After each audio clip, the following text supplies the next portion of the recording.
So I want to start today with a premise that feels a little uncomfortable. Go I, ahead. I mean, think about the last time you really, hit a wall. Mm-hmm. Maybe a project just imploded, you didn't get a job you wanted, or you just felt completely stuck in a creative rut. When that happens, where do your eyes naturally go? Outward. Almost exclusively. Right. We look at the economy, we look at the competitor who, undercut us on price, we look at the boss who just doesn't get it. It's a survival mechanism, really. It is. We scan the horizon for the enemy. But the research we're diving into today argues that we are looking in, well, entirely the wrong direction. It argues that the single biggest impediment to our success and the thing most likely to destroy us if we actually do succeed isn't out there. It's in here. It's the internal enemy. Today, we are doing a deep dive into Ego is the Enemy by Ryan Holiday. And before anyone rolls their eyes thinking this is just another generic business book about, believing in yourself, I have to It's say, not that at all. no, the source material is actually the complete opposite. It's essentially a manual for how to not destroy your own life across three specific stages: aspiring, succeeding, and failing. It's a reality check. Yeah. And I think it's crucial to frame what we mean by ego right at the top. Because usually when people hear that word, they think of Freud. Right, the clinical definition. Yeah, that psychological construct that balances our base instincts with our moral conscience. But that's not what Holiday is talking about here. Not the Freudian ego. No. In this context, ego is the petulant child inside of us. It's an unhealthy belief in our own importance. Mhm. It's the need to be better than, to be recognized, to be special, usually before we've done any of the real work to earn it. That distinction is so key. It feels like there's a really fine line between confidence and ego, though. For sure. You need confidence to start a business or write a book, but the source material suggests confidence is, I can do this work, whereas ego is, I deserve this reward. It's exactly. Confidence is earned through competence. Ego is stolen. It's artificial. And the book argues that this petulant child operates differently depending on where you are in your life. Right. So for this deep dive, we're going to focus on how ego tries to derail you when you're just starting out, the aspire phase, and then paradoxically, how it tries to kill you once you've made it, the success phase. Let's start with the climb, the aspire phase. So you're young, or you're launching a startup, or learning a new trade. You have ambition. I think most people would assume a little ego is, well, necessary here. Of course. You need to believe you're the next big thing to get through the grind, don't you? That's the common assumption. Fake it till you make it. Exactly. But the source material highlights a concept from a military strategist named John Boyd that completely flips that on its head. Now, Boyd was this legendary fighter pilot. Oh, yeah. He basically revolutionized modern warfare with the ODL loop. But he wasn't famous in the mainstream sense. He rarely gave interviews.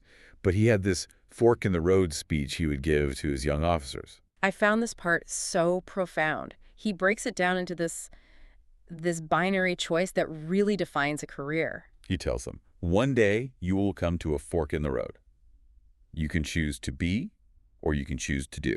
To be versus to do. It sounds simple, but let's unpack that. What does the to be path look like? So if you choose the to be path, you're chasing the status. You want to be a general. You want to be the CEO. You want to be a member of the club. Exactly. And if you chase that, you'll probably get promotions. Yeah. But Boyd warns that to get them, you have to compromise. Yes. You have to play politics, you have to please the right people, and you have to protect your image at all costs. And the to-do path. The to-do path is purely about the work. It's about making a difference. It's about executing the mission. The catch is, if you focus strictly on doing the right thing, you might upset your superiors. Sure. You might not get the credit. You might not get the flashy title because you're too busy, fixing the problem to take the photo op. It's tricky because on the surface, they can look pretty similar. Both paths might end up in high-ranking positions. Eventually, sure.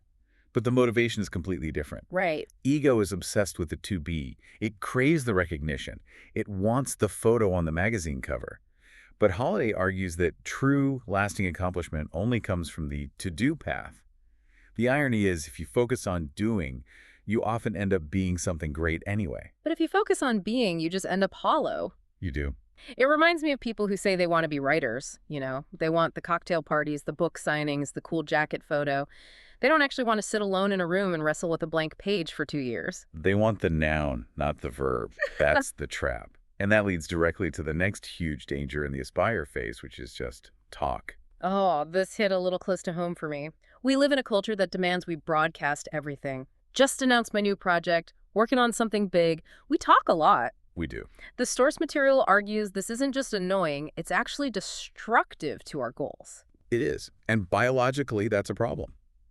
The research holiday sites suggest that the brain isn't very good at distinguishing between, like, visualization and reality. Okay. When you talk about your big plans, when you post about them or tell your friends how great it's going to be, your brain releases a little hit of dopamine.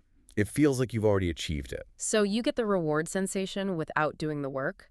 It satisfies the ego's craving for validation instantly. Precisely.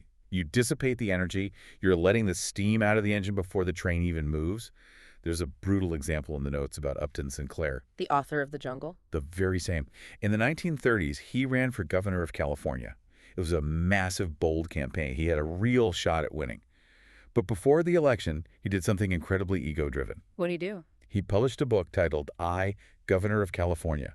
Wait, he wrote a memoir about a job he hadn't won yet. He wrote it in the past tense. He described his inauguration, his policies, his success. He basically acted it out in his head and on the page. And let me guess, he lost. He got crushed. But the interesting part isn't just that he lost the election. It's that his friends noticed he seemed to lose interest in the actual campaign after the book came out. Wow. He had already lived the victory in his imagination, so the grueling work of actually campaigning felt, redundant. The ego was fed, so the drive just vanished. That is a wild example of self-sabotage. The takeaway there is so clear. Silence is strength. Keep your mouth shut and do the work. Yes, don't let the talk replace the action. So true. Exactly. Now, assuming you can keep quiet and choose to do, there's another hurdle. You have to be willing to be a student. And not just a student, but a subordinate. This is the humility aspect. But the book gives an example that I think is really cool because it's not a typical business suit example. It's Kirk Hammett from Metallica. Yes. This is a perfect example of checking your ego in a super high-stakes environment. So Hammett gets the call to join Metallica. This is his big break. They're an up-and-coming metal band touring the world. Most people in that position would think, I made it, I'm a rock star, I'm good enough. I definitely would. You're on stage, people are screaming your name. Why would you think you need to learn anything? The market has validated you. But Hammett realized he wasn't technically as good as he wanted to be. Yeah. So while they're recording Master of Puppets, which is arguably one of the greatest metal albums ever, he goes out and hires a guitar teacher. No way. He hires Joe Satriani. Who wasn't even famous yet, right? Right. Satriani was just a local teacher in the Bay Area, but a technical wizard. Hammett went into those lessons and let Satriani tear his playing apart. He learned the fundamentals he had skipped. Yeah. He put his ego aside to say, I am a beginner, even though the world treated him like an expert. That takes a level of security that is just so rare. To be in a position of power and voluntarily step down into a position of a student. It does. And there's a system for this that Holiday pulls from Frank Shamrock, the MMA legend. It's called the plus-minus equal system. Oh, I like frameworks like this. It makes the concept actionable. How does it work? Shamrock says that to keep your ego in check and keep growing, you need 3 people in your life at all times. You need a PES, someone better than you who you can learn from. Okay. You need a minus, someone lesser than you who you can teach, because teaching forces you to clarify what you know. And you need an equal, someone at your level to challenge you. That's a great mental checklist. If you look at your circle and everyone is a minus, you're in trouble. You're stagnant. You're the big fish in a small pond. Right. Or if everyone is a plus, you might just get discouraged or overwhelmed. You need the balance to keep the ego healthy, but the growth constant. Okay, I want to challenge one of the points in the Aspire section because it goes against everything we see on Instagram and LinkedIn. Yeah. The book says, don't find your passion. It's controversial, for sure. Yeah. We're told to follow our passion constantly. But Holiday argues that passion, in the way most people experience it, is dangerous. He actually includes a quote in the source material stating that passion can be a form of mental retardation that blunts our critical functions. That is aggressive phrasing. It is. But I see the point. Passion is blinding. It is. Look at the definition. Passion is emotional.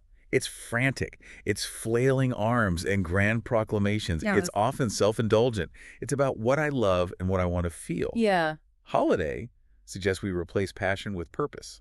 What's the functional difference between the two? Purpose is about reason. It's about 2 and 4. What am I here to do? Who is this for? The example he uses is Eleanor Roosevelt. She wasn't driven by a manic, fiery passion. Right. She was driven by a stoic sense of duty. Mm-hmm. She saw suffering, and she had a purpose to alleviate it. Right. It wasn't about her excitement. It was about the job. So passion burns out when it gets hard, but purpose sustains you because it's not about you. It's objective, not subjective. Correct. Purpose is like a keel on a boat. Passion is just wind in the sails. You need the keel to steer, or the wind just capsizes you. Yeah. There's one last strategy for the aspire phase I want to touch on before we move to success. It's called the canvas strategy. This goes back to a Roman concept called the anti-ambulo. Literally, it means one who clears the path. Mm-hmm. In Rome, a patron would have an attendant walk in front of them to push people out of the way in crowded streets. Which, to modern ears, sounds like being an intern or a doormat. It sounds demeaning. And that's what the ego screams. I'm not an assistant, I'm a genius. But the canvas strategy is the idea that you help yourself by helping others look good. Okay. You become the canvas for someone else to paint on. Give us a concrete example of this working, because I think people struggle with the idea of making someone else look good. Look at Bill Belichick. Before he was the genius coach of the Patriots, he was a low-level assistant. He realized that the head coaches hated breaking down game film. The tedious work. So tedious, boring work. So Belichick decided he would become the best film analyst in the world. He did the work nobody else wanted to do to make his boss look smarter. And by doing that, he learned the game better than anyone else. He got the unspoken education. Exactly. He made himself indispensable. The insight is, be lesser, do more. By clearing the path for the people above you, you eventually learn how the path works, and you end up controlling the direction. It's a long game, and ego hates the long game. Okay, so that's the climb. We keep our mouth shut, we stay a student, we choose purpose over passion, and we help others. Now, let's say we do all that. We win. Mm-hmm. We get the promotion, the IPO, the championship. We are now in the success phase. And this is where the book takes a dark turn, because Holiday argues that success is actually more dangerous than failure. Why? You'd think success proves you were right. You'd think it solves the insecurity. That's exactly the problem. Success validates your delusions. If you have a giant ego and you get lucky and win, you think, I won because of my ego? Right. You lose your grip on reality. You think you have the Midas touch. The cautionary tale here is Howard Hughes. And I think we need to shatter the image people have of him. We think of Leonardo DiCaprio in The Aviator, right? The dashing, eccentric genius. That's the myth. The reality was horrific. Hughes inherited a fortune and a brilliant tool company from his father. It was a money-printing machine. And what did he do? He looted it. He drained the company to fund his ego-driven obsession with movies and planes, But he built famous planes. The Spruce Goose. which flew for 1 mile, one time, just to prove a point to a committee. He spent millions of dollars storing it for decades. Wow. The book paints this devastating picture of Hughes at the end of his life. He's not a genius in a lab.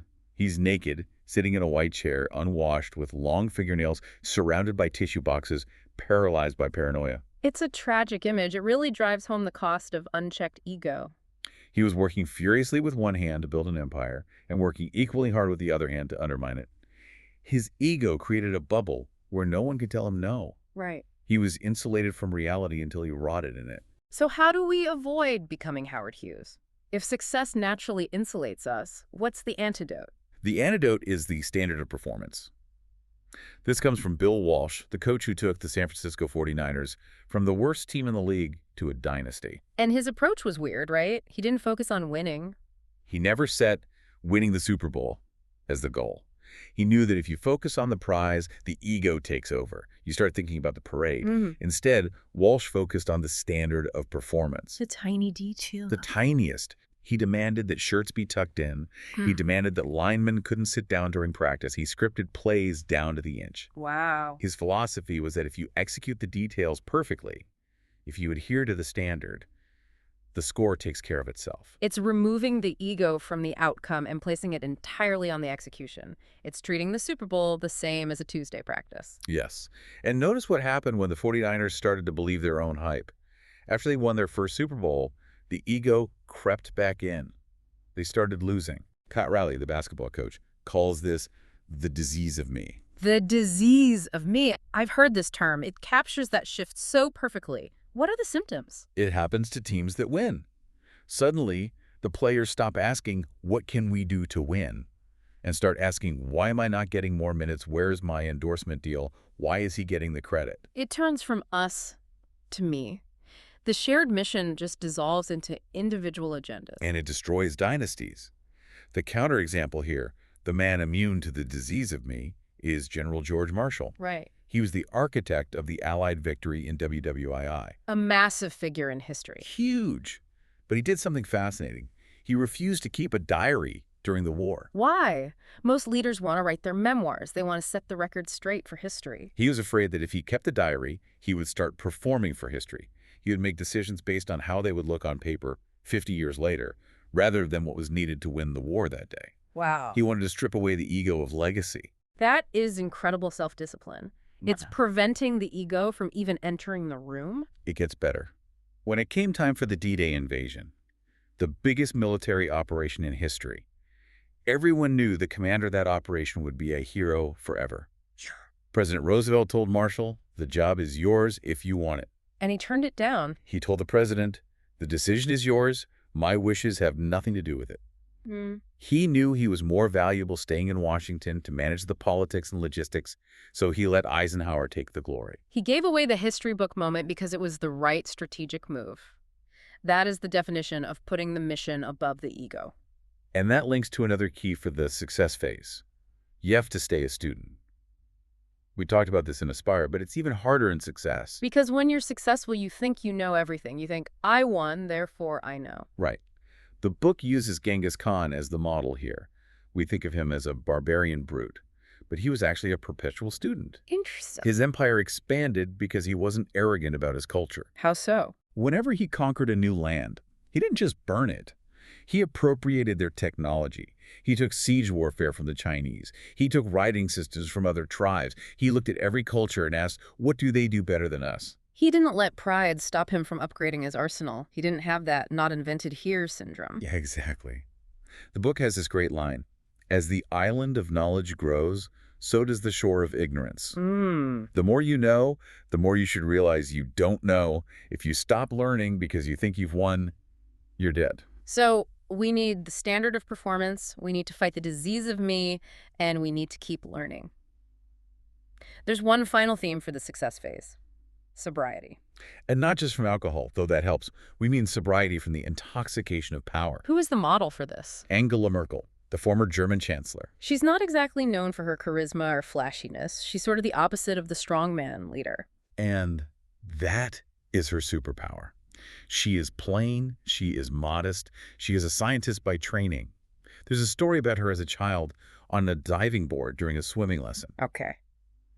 She stood there for the entire 45 minutes, just looking at the water. Just standing there. Thinking. Yes. Calculating. And just as the bell rang to end the class, she jumped. She waited until the very last second. She refused to jump just because people were watching or pressuring her. She jumped when she was ready.